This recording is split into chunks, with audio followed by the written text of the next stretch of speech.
تحریک انصاف برطانیہ آزاد کشمیر کے رہنما ملک اسرار کی لوٹن میں پریس کانفرنس، کہتے ہیں بیرونی قوتیں ملک میں بدامنی کی فضا پیدا کرنے میں کوشاں ہیں۔ بدقسمتی سے ہمارے کچھ نادان سیاستدان ان قوتوں کے ہاتھوں کھیل رہے ہیں۔ چودھری نثار کی یہ رپورٹ۔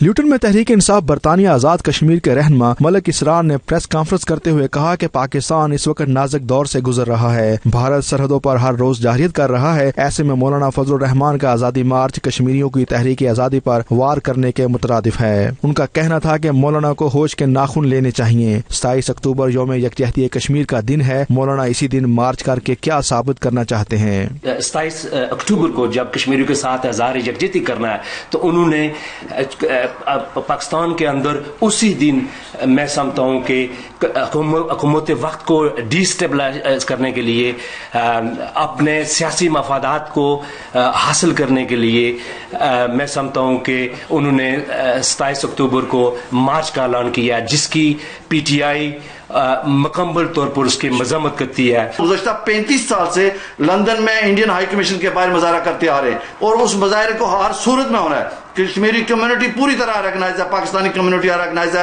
اور ہیومن رائٹ کی تنظیمیں بھی جو ہمارے ساتھ مل کے وہاں پہ انشاءاللہ العزیز یہ برطانوی پارلیمنٹ سے لے کر انڈین ایمبیسی کے درمیان جو ہے وہ بھرپور طریقے سے یہ مظاہرہ ہوگا۔ انٹرنیشنل جو لابنگ ہوئی ہے، جناب وزیر اعظم پاکستان عمران خان نے جو اس کو پولیٹیسائز کیا ہے، ایز اے انٹرنیشنل ایجنڈے پر لایا ہے، جو یونائٹڈ نیشن کا 50 سال کے بعد جو انہوں نے جو اجلاس طلب کر کے ہندوستان کو یہ کنڈیم کیا ہے کہ یہ ایکشن جو ہے یہ ٹھیک نہیں ہے، اس نے جو ہندوستان کی جو اپنی حیثیت ہے کشمیر کے اندر وہ بھی اس نے ختم کیا ہے ایک طریقے سے۔ اس نے جو 370 کو ایبروگیٹ کیا ہے اور جو A35 کو اس نے ریووک کیا ہے۔ ملک اسرار نے اس موقع پر اعلان کیا کہ وہ اپنے ملک کی خدمت کرنے کے لیے برطانیہ کو خیر باد کہہ کر پاکستان جا رہے ہیں، جہاں وہ ملکی سیاست میں عملی طور پر حصہ لیں گے۔ پریس کانفرنس میں سابق وزرائے آزاد کشمیر ڈاکٹر ریاض محمود، سابق میئر آف لیوٹن ریاض بٹ اور کونسلر آزاد جلال کے علاوہ کافی تعداد میں پارٹی کارکنوں نے شرکت کی۔ چودھری نثار، 92 نیوز، لیوٹن۔